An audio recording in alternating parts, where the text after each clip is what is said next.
마태복음 27장 강독을 합니다. 예수님께서 신문 받으시고 처형당하시고 십자가에서 내려오셔서 무덤에 안치되고 하는 장면이 나오는 가슴이 아픈 27장입니다. 새벽에 모든 대제사장들과 백성의 장로들이 예수님을 죽이려고 함께 의논하고 결박하여 끌고 가서 총독 빌라도에게 넘겨주니라. 그러니까 이건 정말 정식 재판도 아니고요. 급하게 이제 안식일날 전에 어떻게 처형을 하고 시체를 내려서 묻어야 되니까 안식일날 할 수 없으니까 급하게 하다 보니까 새벽인데 법정이 열리지도 않았는데 무리를 동원해 가지고 총독한테 갑니다. 왜냐하면 이 당시에는 식민지라 대제사장이나 이 자치적으로 이스라엘 백성들은 사형이나 재판을 할 수 있는 그런 권한이 없었습니다. 이제 총독한테 넘겨줘가지고 이것을 요즘 말로 하면 이제 포퓰리즘이죠. 군중을 동원해가지고 불법을 자행하는 그런 일을 하려고 합니다. 예나 지금이나 위정자한테 가장 두려운 것은 백성이죠. 백성이 폭동을 일으키면 망합니다. 유럽의 역사도 그렇고 시민이나 백성이나 농민이 일어나면 그 나라는 끝나는 겁니다. 정권이. 이제 그걸 이용하는 거예요. 포퓰리즘을. 그때에 이제 그런 일이 벌어지고 있을 때에 이미 이제 가룟 유다는 인계해주고 은 30을 받고 그들이 이제 가룟 유다는 쳐다보지도 않습니다. 이게 이제 사단의 전략입니다. 사단이 우리를 꼬일 때는 유혹과 핍박으로 꼬여가지고 뭐 한 자리 줄 것 같이 하지만 사실 지옥불에 가면 제일 뜨거운 데 사단이 가 있기 때문에 우리를 이렇게 자기가 한테 빠진 사람을 돌볼 겨를이 없습니다. 이게 이제 이 대제사장도 가룟유다 같은 거 이제 쳐다보지도 않죠. 목적을 성취했기 때문에. 그때에 예수님을 판 유다가 그의 정죄됨을 보고 스스로 뉘우쳐 은 30을 대제사장과 장로들에게 갖다 주며 스스로 뉘우쳐 줄쳐야 됩니다. 스스로 뉘우친 건 구원이 없습니다. 누가 뉘우쳐야 돼? 이거는 이제 원어도 틀립니다. 회개하고 이 뉘우침, 후회함과 이런 거는 원어도 틀려요. 스스로 뉘우치면 구원이 없습니다. 성령님이 뉘우치게 해줘야 됩니다. 성령님이 우리 안에서 역사에서 죄를 토해내게 해야 되는데 이거 스스로 뉘우쳤어요. 그렇게 해가지고 결국에 이제 크게 뉘우친 것 같아요. 이 뒤에 보면 뭐 보통 내가 잘못했다 이 정도가 아닙니다. 두 단계로 나옵니다. 첫째 이르되 내가 무죄한 피를 팔고 죄를 범하였도다 하니 그들이 이르되 그것이 우리에게 무슨 상관이냐 네가 당하라 하거늘. 사단의 전략입니다. 죄 한번 져봐 괜찮아 했다가 죄를 딱 지면 너 성도가 돼갖고 이런 죄를 져 너가 무슨 구원을 받아 너 같은 것이 이러면서 아주 그 죄를 크게 부각시킵니다. 예수님 그러지 않죠. 죄를 짓기 전엔 죄 지면 안 된다 하다가 죄를 지면 그래도 괜찮다 회개하고 나한테 돌아와다오 그러면서 한 번도 과거를 묻지 않습니다. 예수님의 죄사하는 장면을 보면요 첫째 과거 묻지 않고 두 번째 각서 쓰라는 소리 안 합니다. 그 대신 뭐라 그러냐 다시는 죄를 짓지 마라. 더 심하게 생길 수 있다. 이 정도로 해서 권면하는 것을 볼 수 있습니다. 그거는 이제 성령님한테 붙들려 있어라 그런 얘기인데요. 그래서 이제 무슨 상관이니까 유다가 은을 성소에 던져 넣고 물러나서 스스로 목매어 죽은지라. 얼마나 크게 회개하냐면 첫째는 은 30을 갖다 줘버렸어요. 그러니까 사실은 유다 입장에서 보면 예수님은 무일푼으로 팔린 겁니다. 은 30에 팔았지만 은 30에 다시 갖다 주었기 때문에 가룟 유다 같은 주인도 예수님은 무죄 그러니까 다른 사람의 죄를 지어야 되니까 무죄한 걸로 팔린 걸로 가룟 유다한테도 각인을 시켰죠. 두 번째는 유다가 은을 성소에 던져넣었답니다. 이 성소는 나오스인데 이 성소는 아무나 못 들어가죠. 우리 구약에도 보면 제사장만 들어갈 수 있습니다. 그러니까 유다가 얼마나 크게 회개를 하고 그 후회를 하고 뉘우쳤으면요 성소에까지 뛰쳐 들어간 거예요. 네가 돈을 안 받아 니들이? 그러면 나는 하나님한테 직접 내가 갖다 넣지 하면서 어떻게 이제 그 당시에 이제 율법 시대니까 이제 가룟 유다도 예수님은 안 믿었지만 하나님을 믿는 유대교인은 맞습니다. 이스라엘인이기 때문에. 그래서 성소로 뛰쳐 들어갔어요. 이 엄청나게 그 양심의 가책을 느낀 겁니다. 그거 가지고도 양이 안 차니까 스스로 자살을 해버립니다. 이렇게 해서 가룟 유다가 엄청나게 크게 후회를 했지만, 그래서 스스로 뉘우치면 구원이 없다는 겁니다. 우리가 좀 전에 본. 그래서 성령님이 뉘우치게 해줘야 이런 극단적인 결정을 안 하면서도 죄가 씻음을 받을 수가 있는 거지요. 대제사장들이 그 은을 거두어 이르되 이것은 핏값이라 성전고에 넣어둠이 옳지 않다 하고, 구약 성경에 보면 하나님이 안 받는 돈이 있어요. 처치에 창기가 번 돈 안 받습니다.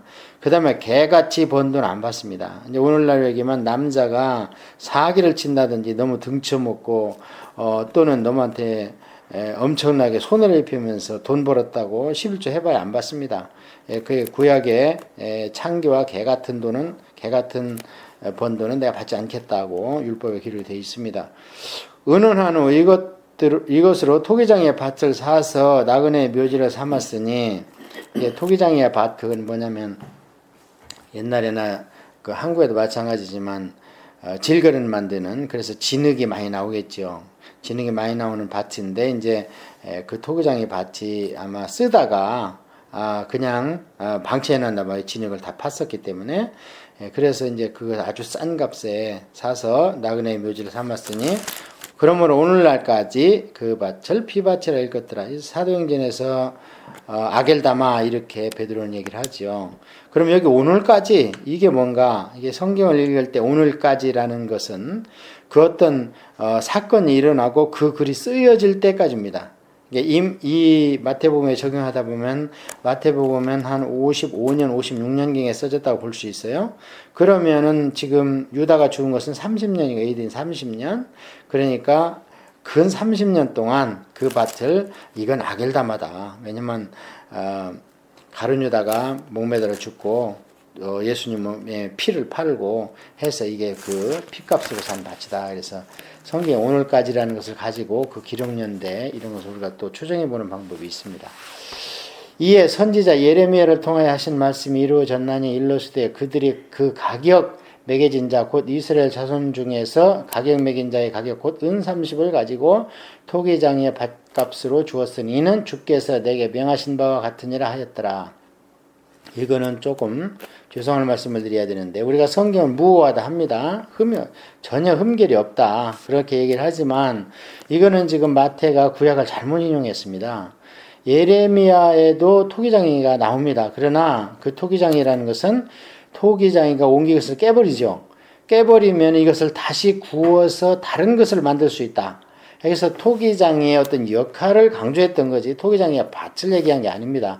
그러면 이 은 30과 그 다음에 은 30을 도로 주어라, 이 토기장의 밭을 사라, 이런 얘기는 어디 나오냐면 스가랴서 11장에 정확하게 나옵니다. 이대로. 그러니까 이것은 마태가 기억이 조금 조각조각 하다 보니까 토기장이 하면서 예레미야의 그 토기장의 비유를 잘못 연상한 것 같습니다. 이거는 성경을 논증하기 때문에 제 주장이 아니고요. 그래서 그런데 한간에 킹제임스 성경만이 오직 유일한 성경이다, 하나님의 섭리로 보존됐다 그러는데요. 킹제임스 성경도 예레미야라고 기록이 되어 있습니다. 그러니까 그런 것을 그냥 어설프게 그렇게 너무 주장만 들을 게 아니고 성경을 열심히 면밀히 공부해 보면 필사본이나 번역본은 오류가 있을 수 있다.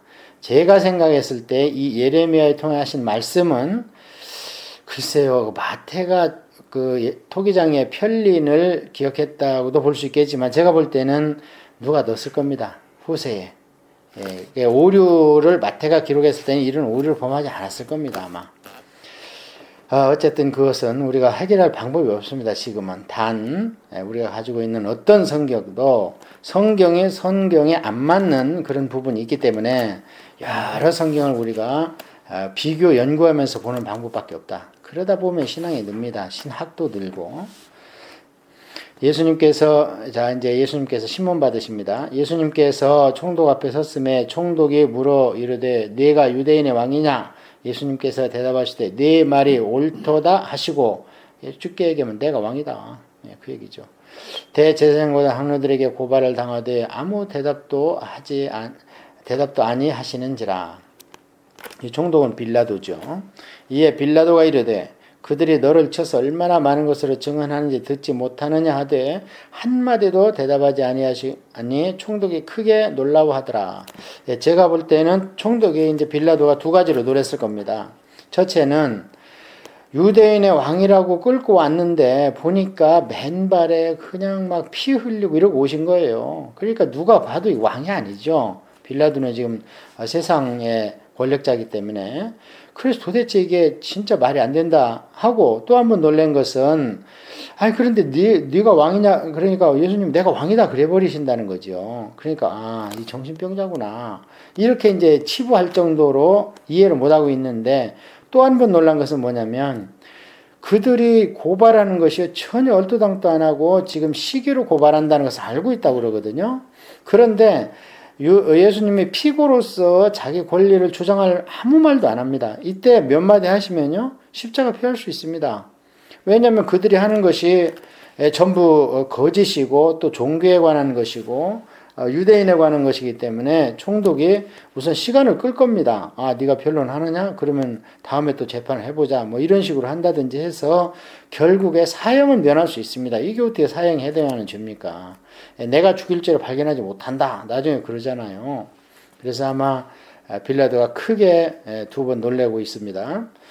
명절이 되면 총독이 무리의 청원대로 죄수 한 사람을 놓아주는 전례가 있더니 이제 오늘날 얘기하면 특별 사면이죠. 대통령 특별 사면.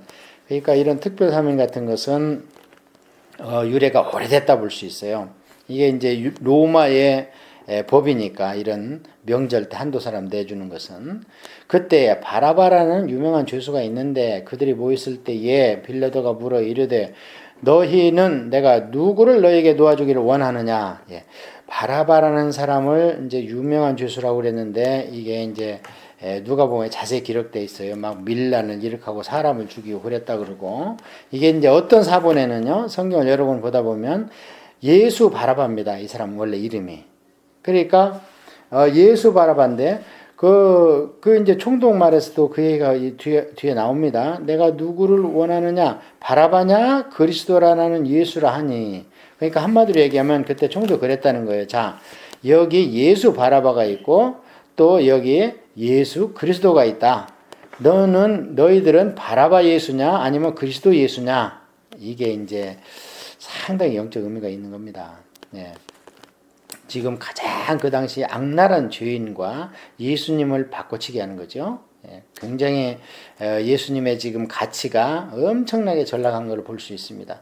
그런데 이제 결국에 그들이 이 폭도, 이 살인자를 내다라고 함으로 인해서 자기 민족들로부터 예수님은 그 사형수만은 못한 가치로 평가되는 것을 볼 수 있습니다.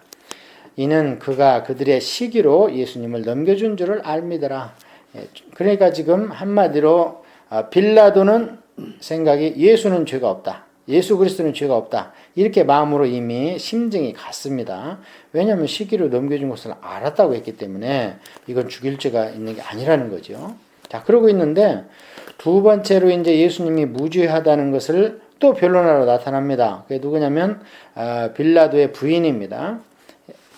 총독이 재판석에 앉았을 때에 그의 아내가 사람을 보내 이르되 저 옳은 사람에게 아무 상관도 하지 마옵소서. 오늘 꿈에 내가 그 사람으로 인하여 애를 많이 태웠나이다 하더라. 그러니까 이제 여인네가 공식적인 정사를 다스리고 있는 재판장에 올 수 없으니까 그 비서를 보내가지고 얘기를 전합니다. 그러면서 저 사람 죄가 없습니다. 하고 부인이 이제 한마디 합니다. 이것 때문에 빌라도 부인이 성인이 됐습니다. 나중에. 왜 이제 성인이 되기 위해서는 그 근거가 꼭 이 구절만 있는 게 아니고 전승에 나중에 예수 그리스도를 믿어가지고 개종을 했다. 그래가지고 성인으로 추대됐습니다. 천주교에서. 대제사장들과 장로들이 무리를 권하여 바라바를 달라 하게 하고 예수님을 죽이자 하게 하였더니 총독이 대답하여 이르되 둘 중에 누구를 너희에게 놓아주기를 원하느냐 이르되 바라바로소이다. 빌라도가 이르되 그러면 그리스도라는 예수는 내가 어떻게 하랴? 그러니까 저들이 뭐라고 그랬냐면요. 예수 바라바를 내줘라. 그러니까 빌라도가 그러면은 그리스도 예수는 내가 어떻게 했으면 좋겠는가? 여기에서 예수가 사실 이 백성을 죄에서 구원하는 자라는 뜻이잖아요. 예수가. 그들이 다 이르되 십자가에 못 박혀야 하겠나이다. 지금부터 포퓰리즘이 시작되는 거예요. 이게 이제 법에 적용을 하면 사용이 안 됩니다. 근데 이제 밀어붙이는 거예요. 빌라도가 이르되 어찌미냐 무슨 악한 일을 하였느냐. 그들이 더욱 소리질러 이르되 십자가에 못 박혀야 하겠나이다 하는지라. 빌라도가 아무 성과도 없이 도리어 밀란이 나리하는 것을 보고 물을 가져다가 무리 앞에서 손을 씻으며 이르되 이 사람의 피에 대하여 나는 무죄하니 너희가 당하라. 이래서 빌라도가 스스로 사람들 앞에 죄 없다 했지만 예수님을 죽인 것 때문에 고민해서 나중에 정신 이상으로 인해서 자살을 하게 됐다. 네로도 마찬가지죠. 백성이 다 대답하여 이르되 그 피를 우리와 우리 자손에게 돌릴지어다 하거늘 이에 바라바는 그들에게 놓아주고 예수님은 채찍질하고 십자가에 못 박히게 넘겨주니라. 결국에 이래서 폭도들에 의해서 예수님이 사형 선고를 받았습니다. 이에 총독의 군병들이 예수님을 데리고 관정 안으로 들어가서 온 군대를 그에게 모으고 그의 옷을 벗기고 홍포를 입히며 자 지금부터 단하는 수모는요 정말 이게 베드로 사도가 나중에 베드로서에 기록하는 애매한 고난입니다. 아무 근거 없는 고난입니다. 예수님이 이런 고난을 받았으므로 너희들도 이제 베드로가 그래요. 우리도 애매하게 고난 받기 위해서 부름받은 자들이다. 그러는 거예요. 그러니까 요즘에 뭡니까 복음주의를 가장한 기복신앙 이런 사람들이 예수님이 우리를 위해서 핍박받으시고 우리 때문에 가난하게 하시고 우리 때문에 죄에 돌아가시고 했기 때문에 우리는 이제는 누리고 살아야 된다. 그래가지고 뭐 조엘 오스틴이고 엄청나게 모아드리는데 그런데 놀랍게도 사도 베드로는 나중에 베드로 전서 후서를 기록할 때에 우리는 예수님이 받은 고난을 받은 것처럼 애매하게 예수님 믿는 거 하나 때문에 근거 없는 고난을 받기 위해서 태어났다. 그렇게 얘기를 합니다. 이 사건을. 그러니까 보는 관점이 전혀 틀린 거죠. 우리하고 번영신앙하고 우리는 그저 이 땅에서 조금 누리고 사는 것은 주님이 주시는 부산물이고 진짜 우리 안에서 희열은 믿음을 인해서 받는 고난 가운데에서 우리는 희열을 느끼는 것이지요. 이에 총독의 군병들이 예수님을 데리고 관정 안으로 들어가서 온 군대를 그에게 모으고 그의 옷을 벗기고 홍포를 입히며 가시관을 섞어 그 머리에 씌우고 갈대를 그 오른손에 들리고 그 앞에서 무릎을 꿇고 희롱하여 이르되 유대인의 왕이여 평안할지어다 하매 그에게 침 뱉고 갈대를 빼앗아 그의 머리를 치더라. 희롱을 다한 후에 홍포를 벗기고 도로 그의 옷을 입혀 십자에 못 박으려 끌고 나가니라. 그래서 서양 신학 가운데요. 특히 이 베프티즘 침례교도 이 짝에가 좀 말씀이 보수적이고 말씀대로 살으려고 하다 보니까 상당히 이제 핍박을 받았죠. 줄곧. 그런데 그 서양 신학 가운데에서는 노 크로스 노 크라운 이래서 이제 대꾸로 똑같이 크로스 크라운에서 C로 시작하죠. 그래서 십자가 없는 면류관은 없다. 그런 말이 있습니다. 근데 저는 더 우리한테 절실한 표현으로는요. 가시관 없는 면류관 없습니다. 십자가는 예수님의 전신을 얘기하지만 사실은 면류관 우리나 머리에 쓰는 거잖아요. 그러니까 노 크로스는 노 헤븐이 되고 그 다음에 이 노 소는 노 크라운이 됩니다. 그래서 가시관을 써야 거기에 면류관을 씁니다. 나중에 그렇게 더 우리한테 근접하게 설명을 할 수 있습니다. 자, 그래서 이제 여기에 보면은 이제 그 앞에 우리가 끌려올 때 보면 막 또 그 제사장의 사병들이 때리고 누가 때렸는지 맞춰봐라. 네가 미세하면 그것도 모르겠니 이렇게 이제 희롱을 했는데요. 그것도 모자라서 이제 이 혹독한 로마 군병들 정말 조금도 인정도 피눈물도 없는 이런 사람한테 험하게 당하시죠. 그리고 다 희롱하고는요. 홍포를 벗기고 다시 예수님이 입었던 옷을 입힙니다. 나가다가 시몬이란 구레네 사람을 만남에 그에게 예수님의 십자가를 억지로 지어가게 하였더라. 그리고 이게 이제 구레네 시몬 유명하죠? 이제 이게 누가 보면 알렉산더와 루포의 아버지다 이렇게 나와 있고, 또 사도 바울은 로마서의 16장에 로마에 있는 사람들한테 인사할 때 루포의 어머니에게 문안하라. 그는 나의 어머니다. 이렇게 얘기를 하면서 이 시몬과 루포와 또 루포의 어머니를 연결할 수 있어요. 그러니까 이 구레네 사람 시몬이, 구레네면 저 이집트입니다. 지금 저 리비아 쪽에 그 먼 길을 6월절이라 다니러 왔다가 어떻게 이때는 그렇게 이제 아이고 재수 없어 그랬을 겁니다. 그런데 이 일로 인해서 예수님과 눈이 마주쳤죠. 그래서 도대체 저 사람이 왜 저렇게 고난을 받는가, 아마 그걸로 시작을 해서 믿음을 받아들인 것 같아요.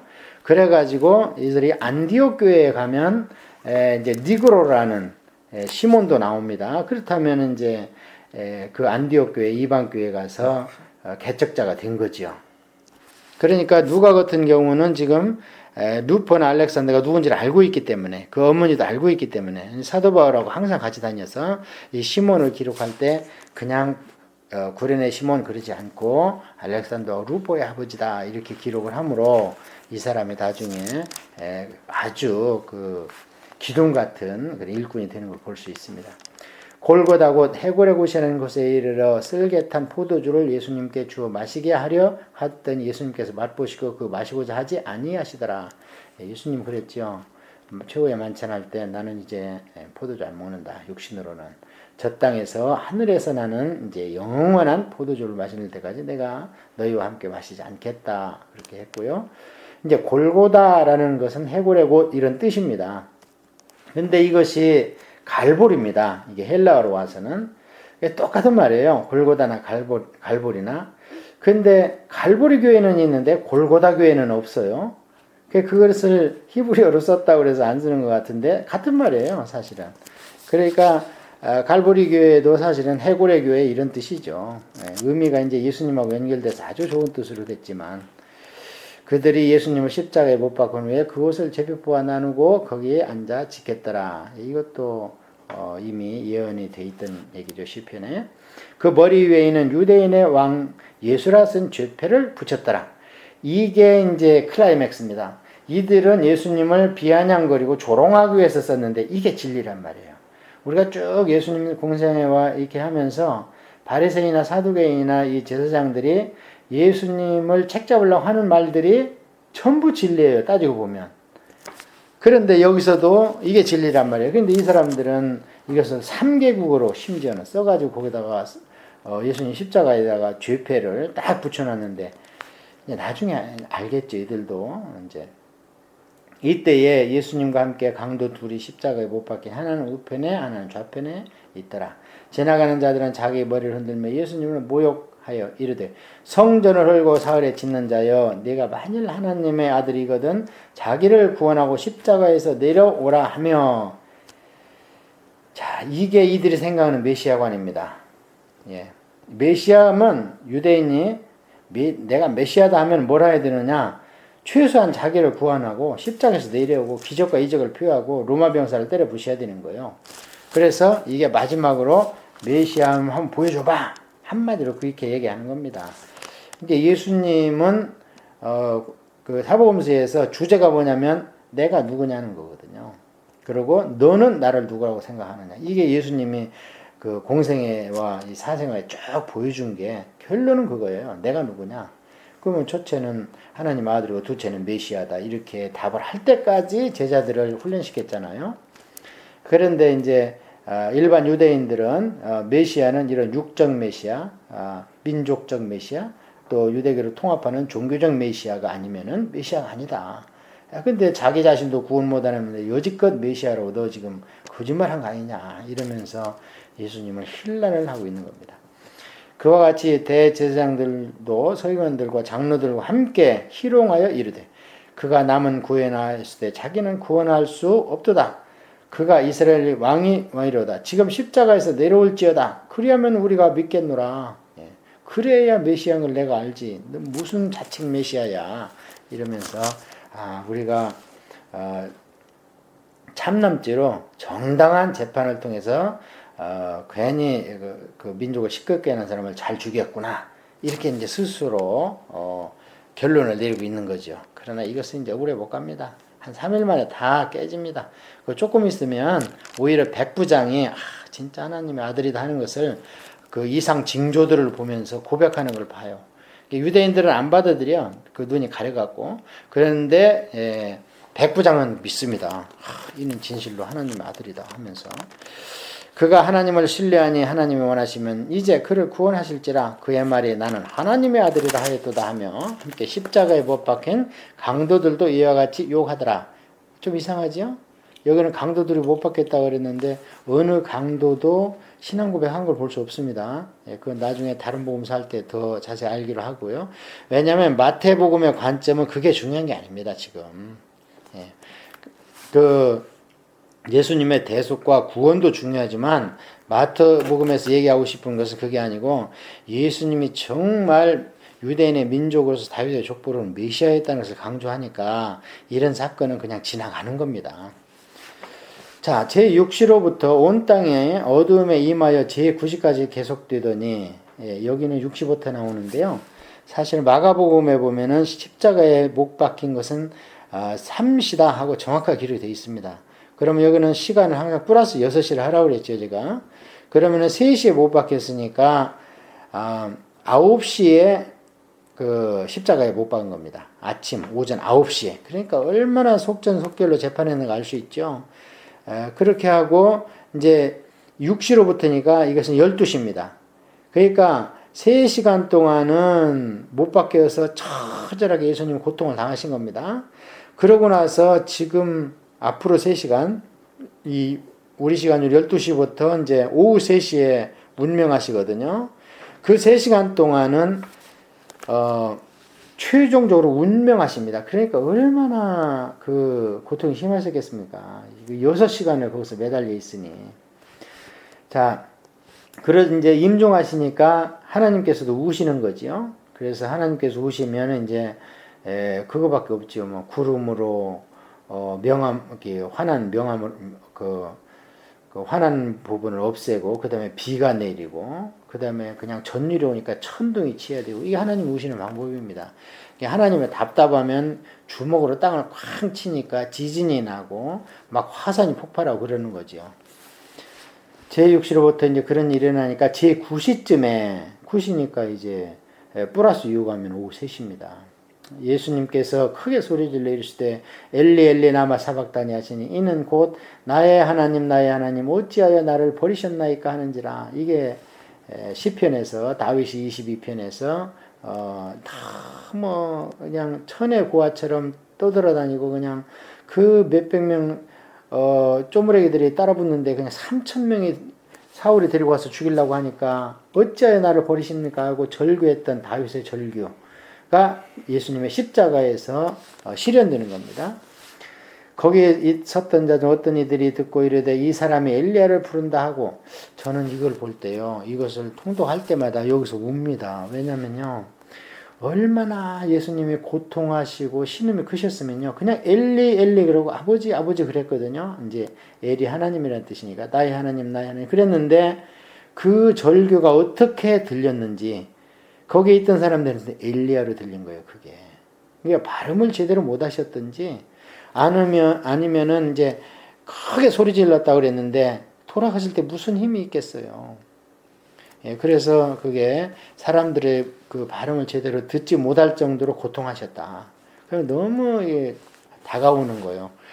그 중에 한 사람이 곧 달려가 해면을 가져다가 신포도주에 적시 갈대에 꿰어 마시게 하거늘 그 남은 사람들이 가만두어라. 엘리야가 와서 구원하나 보자 하더라. 예수님께서 크게 소리 지르셔서 영원히 떠나시니라. 이때 마지막으로 십자가에서 7마디를 했는데 떠나가시기 전에 마지막으로 한 말이 뭐냐면은 다 이루었답니다. It is finished.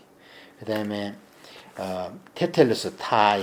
그리고 다 이루었다. 그리고 그 말씀을 맨 마지막에 하셨다고 말씀을 합니다. 예수님께서 다시 크게 소리지고 영원히 떠나시나. 이에 이제 마태 같은 경우에는 그 테텔루스 타 이 소리는 이제 못 들은 거예요. 멀찍 떨어져 있기 때문에. 근데 요한복음에 보면 요한은 십자가 가장 가까이 가 있습니다. 왜냐면 거기에 자기 어머니도 가 있었고 예수님의 어머니도 가 있었고 막달라 마리아도 가 있었거든요. 그러니까 요한이 젊으니까 가짝 가 있었어요. 근데 우리가 요한복음을 잘 보면요, 요한은 또 대제사장도 아는 사이예요. 그다음에 로마 그 병사 이름이 말고라는 것도 알아요. 요한은 참 영특했던 것 같아요. 그래서 요한은 기록을 합니다. 여기는 이제 다시 크게 소리 지르고 영혼이 떠났다 그랬는데 이때 다시 크게 소리 지를 때 It is finished. 다 이루었다 이렇게 하시고 돌아가신 걸로 요한복음에는 기록이 되어 있습니다. 이에 성소 휘장이 위로부터 아래까지 찢어져 둘이 되고 땅이 진동하여 바위가 터지고, 자, 보통 사람이 찢으면 밑에서 위로 찢어지고 지진 때문에 찢어진다면 밑에서 위로 찢어지죠. 근데 이것은 하나님이 찢으셨습니다. 그래서 휘장이 위는 우리 커튼처럼 튼튼합니다, 항상. 그런데 위에서부터 찢어져 버린 거예요. 땅이 진동하고 바위가 터지고, 하나님이 땅을 치고 가슴을 치니까 땅이 진동하고 바위가 터지고, 무덤들이 열리며 자던 성도들의 몸이 많이 일어나되, 이거를 신학자들은 해석을 못합니다. 그런데 저는 이것을 해석을 못할 이유가 없다고 봐요. 그냥 그대로 하면 돼요. 진짜 무덤이 열리고 자던 성도들이 있다가 나중에 예수님 부활 후에 그들이 무덤에서 나와 같이 거룩한 성에서 돌아다닌 겁니다. 그냥 이것을 무슨 뭐 해석을 하니만이 그래요? 아니, 역사적인 팩트나 사실을 우리가 해석을 필요로 합니까? 문제는 그 일이 왜 일어났느냐가 중요하지요. 이것은 구약 성도든 신약 성도든 예수님께서 부활하신 것처럼 죽었던 자들도 일어날 것이고, 예수님이 부활하신 뒤에 태어난 우리들도 일어날 것이다. 그걸 보여주는 거죠. 예수님의 부활 후에 그들이 무덤에 나와서 거룩한 성에 들어가 많은 사람에게 보이니라. 이것은 다시 말하지만 해석할 필요가 없습니다. 사실 그대로 믿을 게 아니라 사실 그대로 우리가 그냥 알면 되는 거예요. 백부장과 및 함께 예수님을 지키던 자들의 지진과 그 일어난 일들을 보고 심히 두려워하여 이르되 이는 진실로 하나님의 아들이었다 하더라. 자, 누가 먼저 고백했습니까? 백부장입니다. 백부장. 지키던 자들도 로마 군병입니다. 이때는 제사장의 사병들이 아니고. 그래서 성경에는 참 백부장들이 많이 나오죠. 여기 백부장 나오고, 그 다음에 야유로라는 백부장 나오고, 그 다음에 사도 바울을 끌고 가던 백부장 나오고, 그 다음에 고넬료도 백부장이고, 그러니 이들이 백부장이면요, 로마에서 귀족입니다. 그 다음에 이들이 로마로 다시 전근 갔을 때 교회가 왜 안 생기겠습니까? 그래서 로마 교회는 어떻게 됐는지는 모르지만 자생적 교회였던 거예요. 로마에 있던 교회들은. 그러다 보니까 말씀이 깊이 안 심어져 가지고 로마서 같이 개인 구원에서부터 성령 충만까지, 그 다음에 교회 생활을 어떻게 하라는 것을 쭉 써가지고 교과서 같이 사도 바울이 보내준 거지요. 그 교회를 누가 세웠는가? 이런 사람들이 가서 세운 겁니다. 예수님을 섬기며 갈릴리에서부터 따라온 많은 여자가 거기 있어 멀리서 보고 있으니 그 중에는 이제 많은 사람이 있습니다. 그 중에 막달라 마리아와 또 야고보와 요새의 어머니 마리아, 또 세베대의 아들들의 어머니도 있더라. 그러니까 마리아가 지금 사실은 4명 있지요. 예수님 어머니는 당연히 있기 때문에 안 썼습니다. 마태가. 그러니까 여기 그대로 기록한다면 이제 많이 있었지만 대표적인 마리아가 예수님 어머니 마리아, 그 다음에 막달라 마리아, 일곱 신 쫓아내고 예수님을 온 재산과 정성을 다 바쳐서 끝까지 예수님을 따른 막달라 마리아. 그 다음에 야고보와 요셉의 어머니 마리아는 이거는 이제 누굽니까? 작은 야고보입니다. 원래 여기는 키가 작다는 뜻입니다. 그러니까 이 야고보는 지금 사도 요한의 형제 야고보가 아니고 작은 야고보, 요셉의 어머니. 이게 다른 성경에는 알페오의 부인으로 나옵니다. 알페오는 또 누구냐면 또 다른 성경을 공부하다 보면 이게 글로바라고 나와요. 글로바 같으면은 예수님 부활 후에 낙심해가지고 엠마오로 내려가던 그 제자 아닙니까? 그러니까 그게 이렇게 연결을 하다 보면 전심전력으로 온 가족 예수님을 추종한 사람들이 참 많습니다. 그 다음에 세베대의 아들들의 어머니, 이 세베대의 아들들이 사도 요한과 사도 야고보 아닙니까? 그럼 이 어머니는 살로메죠. 또 다른 성경에 연결해 보면. 그런데 이 세베대의 아들의 어머니를 이모라고 나옵니다. 또 다른 복음서에. 그러기 때문에 그걸 근거로 해서 사도 요한과 사도 야고보는 예수님과 이중사촌간이라는 거예요. 자, 그건 나중에 심도 있게 이제 공부할 때 한 번 더. 그렇게 하면 성경이 많이 연결되면서 정말 친근감 있게 우리 곁에 오고, 성경은 정말 역사적인 사실을 기록한 거구나. 이렇게 더 친근하고 그렇게 우리가 성경을 공부할 수 있습니다. 저물었을 때에 아리마대 부자 요셉이라는 사람이 왔으니 그도 예수님의 제자라. 그렇지만 이제 양다리 걸치기 하다 보니까 계속 관직에 있었죠. 빌라도에게 가서 예수님의 시체를 달라 하니 이에 빌라도가 내 주라 명하거늘 요셉이 시체를 가져다가 깨끗한 세마포로 싸서 바위 속에 판 자기 세무덤에 넣어두고 큰 돌을 굴려 무덤 문에 놓고 가니, 그러니까 돌아가신 후에 부자들과 함께 있더라. 이렇게 시편에 이게 또 예언이 돼 있는 부분입니다. 거기 막달라 마리아와 또 다른 마리아가 무덤을 향하여 앉았더라. 무덤까지 쫓아간 거죠. 이 막달라 마리아 우리가 눈여겨봐야 됩니다.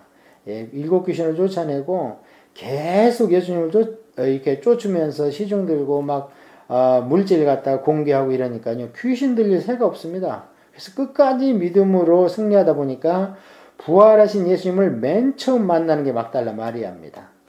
오늘날로 얘기하면 성령 충만이 임마누엘 아닙니까? 이 당시에 막달라 마리아는 예수님은 항상 붙어 있다. 딴 말로 얘기하면 임마누엘이죠, 그게. 그래서 오늘날은 이 막달라 마리아를 사모하려면 우리가 성령 충만해서 성령님께 임마누엘 하면 되는 겁니다. 그 이튿날은 준비일 다음 날이라 대제사장들과 바리새인들은 함께 빌라도에게 모여 이르되 주여 저 속이던 자가 살아있을 때에 말하되 내가 사흘 후에 다시 살아나리라 한 것을 우리가 기억하노니. 듣기는 다 들었습니다. 그러니까 이제 지금 믿음이 대단하지 않습니까? 이게 그렇게 하면서 이제 이 자기들은 속으로 혹시 살아나면 어떻게 할까 이렇게 그것을 의아해하고 있는 거예요. 왜냐면 자기들이 이제 제자들이 무슨 힘이 있어요. 그런데 사실 제자들이 이걸 잘 못 믿었잖아요. 이렇게 얘기를 했지만 그래서 그냥 갈릴리로 고기나 잡으러 가야겠다 이러고 다 가버리는데 이 제사장들은 어떻습니까? 지금 철저합니다. 아주. 그러므로 명령하여 그 무덤을 사흘까지 굳게 지키게 하소서. 그의 제자들이 와서 시체를 도둑질하여 가고 백성에게 말하되 그가 죽은 자 가운데에서 살아났다 하면 후에 속임이 전보다 더 클까 하나이다 하니. 이게 자기 꾀에 자기가 빠진다는 거 이게. 이들이 만약에 이렇게 철저하게 예수님의 무덤을 방비를 안 했다면요. 예수님 진짜 없어졌잖아요. 부활했기 때문에 시신이. 그러면 나중에 훔쳐갔다고 소문을 내면 사람들이 긴가민가 50대 50일 겁니다. 그런데 철저하게 이들이 시체를 도둑질 해갈까봐 그냥 지켰는데 없어진 거예요. 시신이. 그러니까 어떻게 해요? 나중에 그 사실을 아는 사람들은 진짜 메시아구나 하고 더 믿을 수밖에 없지요. 빌라도가 이르되 너희에게 경비병이 있으니 가서 힘닿는 데를 굳게 지키라 하거늘 그들이 경비병과 함께 가서 돌을 인봉하고 무덤을 굳게 지키니라. 그래서 우리가 27장은 예수님의 처형 그 다음에 십자가에 내려오셔서 매장되는 이런 장면 최고의 절정의 대속장을 우리가 27장을 오늘 공부를 했습니다.